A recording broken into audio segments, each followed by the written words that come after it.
Hello, in this video lecture, which will be part of our regularization lectures, the third one, I will go over an illustrative example where we look at the at the loss function for logistic regression for a two-dimensional problem, and we see how the loss changes when we add a regularizer. Okay, so these are the first, sorry, these are the first, what happened? I closed this. 1 second.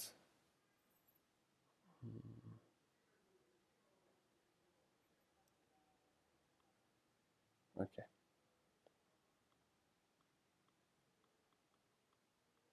So first we generate data, 1,000 data points, 2 features. We create a feature matrix and we create an imbalance of 1%. So there's 1% data in one category and 99% in another category. Then we draw a binomial random variable y with probability q we have 1, and with probability 1 minus q we get 0. This will create almost 99% zeros and 1% ones among 1,000 observations. So we first create the labels, then we have two centers where we use for the center of the clouds. Remember when we did linear classification, we always assumed we have two clouds, one cloud for the zeros, one cloud for the ones. And this is going to be the center for the zeros, and this is going to be the center for the ones, and the dispersion around those centers will be 0.6. That's the standard deviation. So we go through all the data points one by one, and if that data point happens to be a 1, then the features corresponding to that data point will be centered around the center for all the data points which come from cloud 1, plus some dispersion around the zero mean standard deviation 0.6. Otherwise, it's centered around mu0, and there is a standard deviation of 0.6 mean 0 scattered around x. Okay, sorry, around mu. So this is how we generate the data. Again, 1,000 data points, 2 features, and some of these observations are 1, some of them are 0. The proportion is determined by q. And first we draw numbers, responses, from a random binomial random variable where you have only 0 and 1s, probability q1, 1 minus q0. And then depending on the label of that observation, we fill the features either around mu1 or mu0. Okay, this is how we generate the data. Then we fit a logistic regression model to this, and we get the probabilities, the predicted probabilities, and then if the predicted probability is greater than 0.5, we have predicted label 1, and here we can see the total error rate, and then we can see the errors among the ones and then around the zeros. That's just pretty straightforward. Everything that we did, I showed you so far, is pretty straightforward. So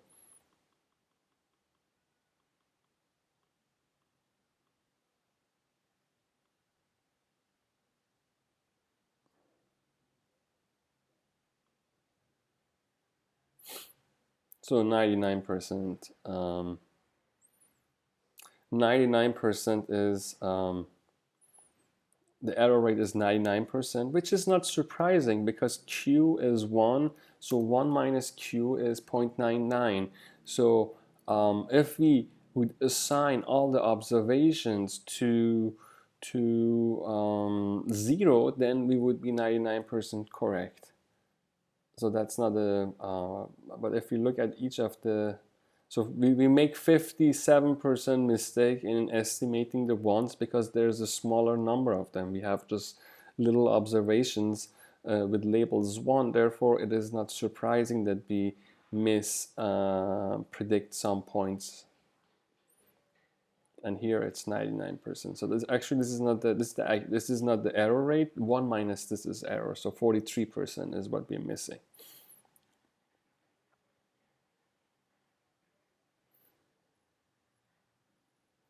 The next thing we do here, we're going to find the number of ones, the number of zeros, and then we create weights. Okay, we create weights, and the way we do it is that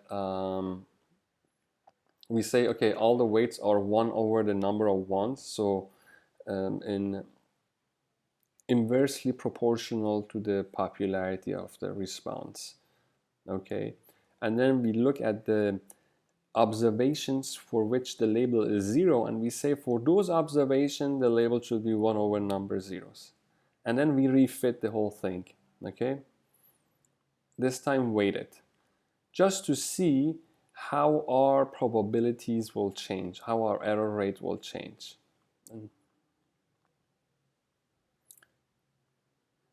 So previously 985 and 8, so we made 6 errors here.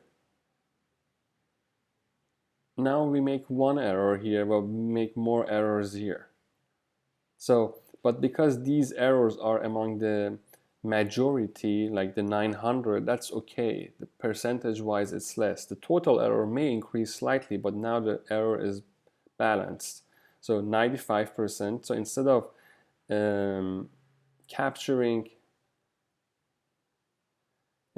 having a correct label 99% of the time predicting the correct labels, now we have 95%, so we lost 5%, but most of that loss comes from there's a trade-off. Obviously, we saw that. Now we are able to say that if our label is 1, then the prediction is 92% correct, whereas previously it was 57. You see, so we had a huge improvement here from 57 to 93%. Now my guess is that this has reduced. So we do a slightly less, but not much worse. 95. So 92, 90, 93, 95. So now it's more balanced. So you see that weighting the observations according to making the weights inversely being proportional to how many observations from that kind we have can to some extent address imbalanced data. Okay, so now that we're done with this, so we get just the coefficients. So we get the intercept and the coefficients, and we want to look at the -2 log likelihood. So the deviance is a quantity you will see as an output of a fit. So fit has deviance. And you may ask, what is deviance? Well, deviance is -2 times the log likelihood. For linear regression, that boils down to the squared loss. But for logistic regression, it's an expression that we saw before. We never looked at the -2. The -2 is just arbitrary, but the 2. The negative is because we want the likelihood to be large as possible, so we want to maximize the log likelihood, and then naturally we want to maximize the log likelihood. We want to find coefficients. That's what the software does. Internally, under the hood, there is an optimization problem being solved iteratively. We don't see it. When we run GLM, under the hood there is an optimization problem, and that optimization says, given this data, what is the best coefficients beta 0 and beta that can minimize the deviance, which is the negative 2 log likelihood. And when you minimize the negative 2 log likelihood, you are in a way maximizing the likelihood. So that's why in terms of the negative 2 log likelihood is also considered the risk or loss. And the formula, we saw it before. It's just, let me just show it to you for 1 second. Remember, this is for logistic regression, this is the probability that the label is 1 given x, and this is the probability that it is 0. So depending on the data, which will be all the pairs of xi's and yi's, one from one, for all the data points I1 to n, we have this is what we call the probability of a data given the parameters. So the only free thing here is the parameters, and we want to find these beta and beta 0 such that this probability is the largest. That is what we know as maximum likelihood, which is equal to minimizing the negative 2 log likelihood. Anyway, this is the log likelihood. We saw this before. And then if you look at the negative log likelihood is yi xi transpose beta plus beta 0 negative plus the sum of log plus 1 plus xi transpose beta plus beta 0. So this is our loss function for this logistic regression model, and we want to find beta and beta 0. So under the hood there is an optimization problem being solved iteratively to find this beta and beta 0 which minimizes that. And that's what we call L. L stands here for, this is our log likelihood, and the deviance is the negative 2 log likelihood. Okay, so now the reason why we do this here is that we have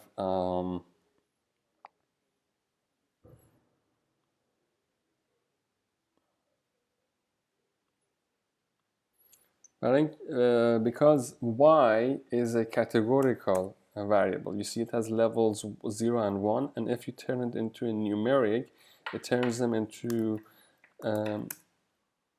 1 and 2. So that's why we subtract this. So essentially this is a way to make y into a numerical vector. Then what we do is we do elastic net.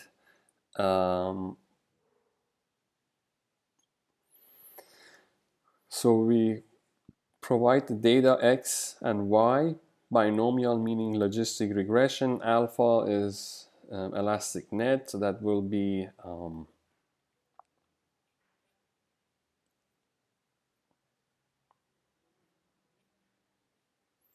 alpha equal 1, we get lasso. So this is our negative 2 log likelihood, and these are our regularizers. So at the end of the day, under the hood, there's always going to be an optimization problem being solved. Okay, so then what we do is, once we get these coefficients, so we solve this problem here, right? Let's just run this whole thing here.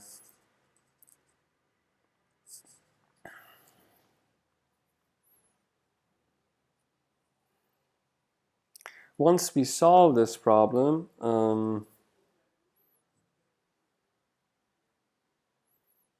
then let's look at this. What is fit beta?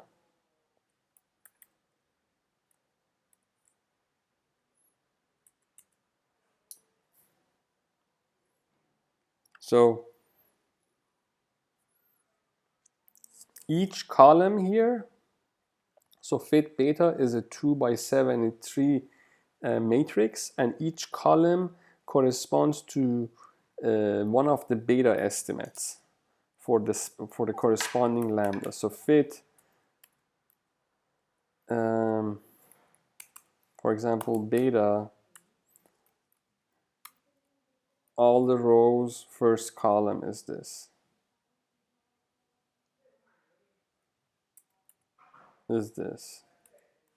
So 0, 0 is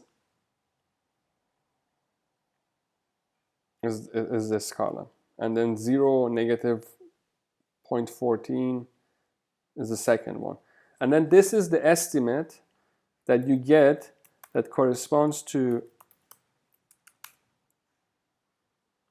lambda 2, for example. Yes, so for lambda 2, for this lambda, you get this. So we have a list of lambdas, right? And for each lambda, we have a corresponding estimate of coefficients, right? Now,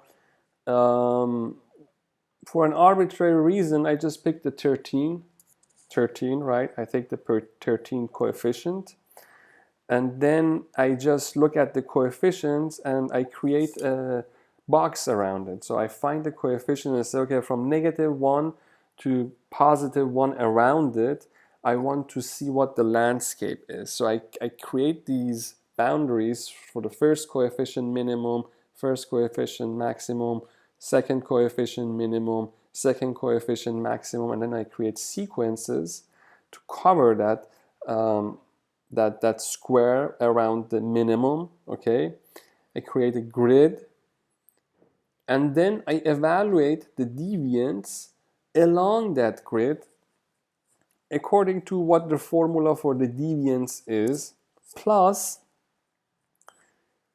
I also include the cost function here.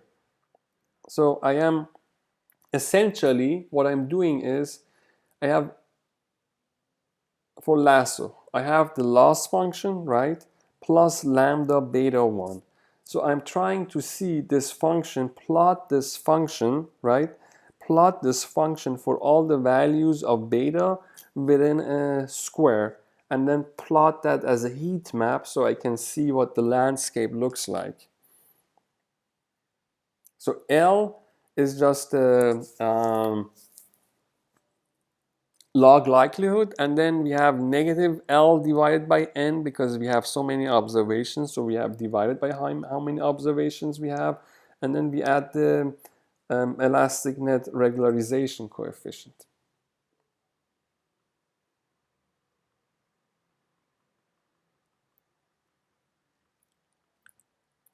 Okay, and then I'm just going to plot this.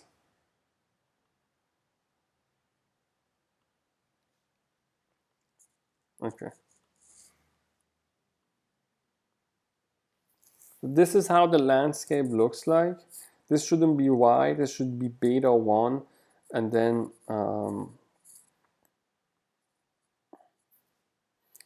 this should be beta 1, this should be beta 2. And what we are doing here is we are plotting the deviance which is not negative 2al, it's actually negative 2al plus lambda and then r of beta, right? So the regularizer. So okay, you see that the minimum is here. The minimum is here, so that's when I did. Let's see what the minimum is.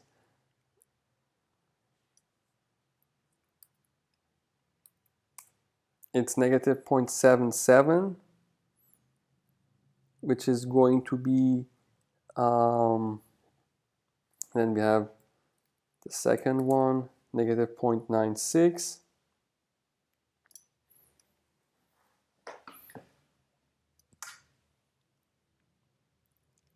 So the minimum is somewhere here, right?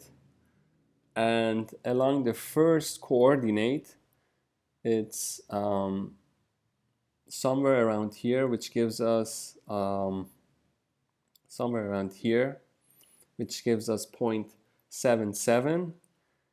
And then the second coordinate is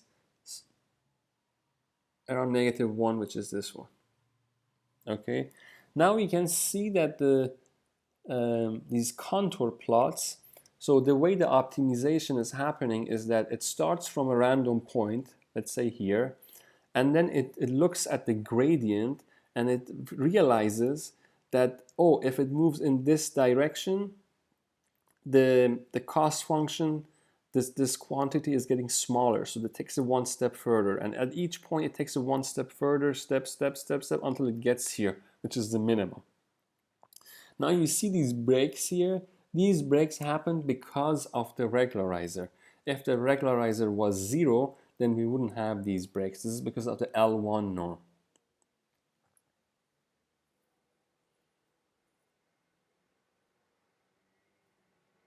Okay.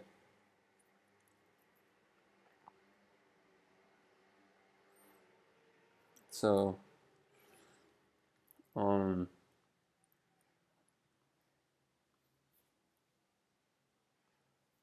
now this is when people talk about hypothesis testing. I don't want to spend time on it, but the null model is a model without predictors.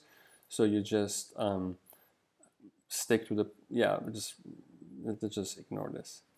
Now here, I want to plot the data.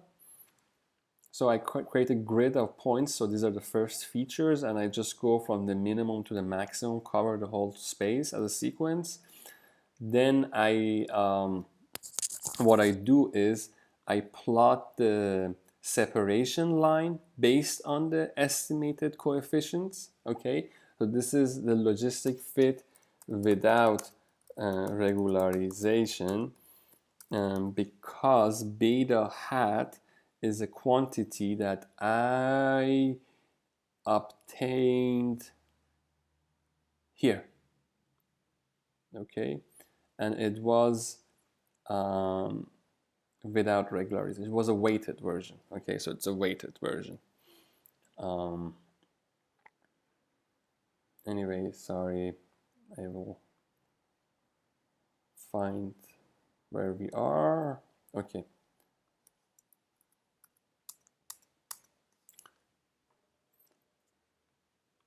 So we create for x1, we create a sequence, and then this will be the second coordinate of the line, the separation line determined by beta hat estimate, right? And then we have the probabilities, the estimated probabilities for every point on the grid, right? Using the logistic function. And then if that probability is greater than 0.5, we label it as 1. We create the corresponding data frames. For each plot, we are going to have 3 plots. The first plot is going to plot the estimated probabilities. The second plot is going to be the, well, we're going to see what they're going to be. But essentially, it has 3 components. One, estimated probabilities. This is the logistic classification line, and this is just the raw data.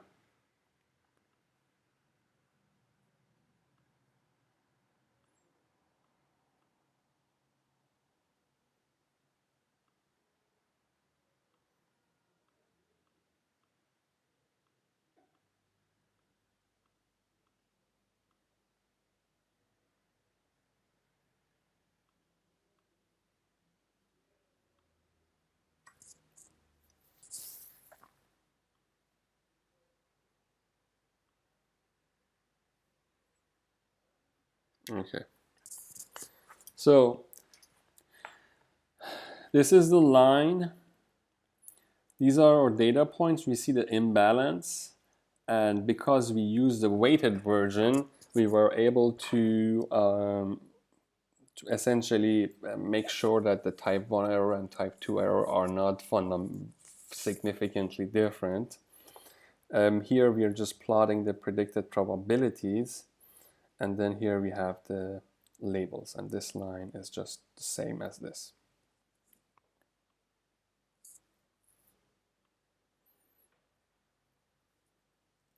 Okay. So I hope this is useful. This is all comes back to penalized logistic regression. Again, any machine learning algorithm involves a loss function over some parameters that need to be estimated, and this loss function depends on the data. So it essentially measures how well the model fits the data, and then using some sort of optimization problem, which under the hood is happening, and we haven't really talked about how to optimize these loss functions. It finds a set of parameters that fit the data well. When it comes to regularization, we realize that sometimes it's good to add something that we call a penalty or a regularizer, whether it's an L2 norm or L1 norm. And each of these lead to some features. For example, L1 norm gives us sparsity. L2 norm just makes sure that the coefficients don't behave erratically. They can essentially bounds them, shrinks them. But here we have sparsity with L1, and sparsity means that only those coefficients that are significantly associated with the response are going to be selected, and the intensity of that selection depends on lambda. If lambda is large, fewer coefficients will get selected. So we talked about these, but I just wanted to go over it again quickly. And I think this is a very useful example, and I will provide the code for this.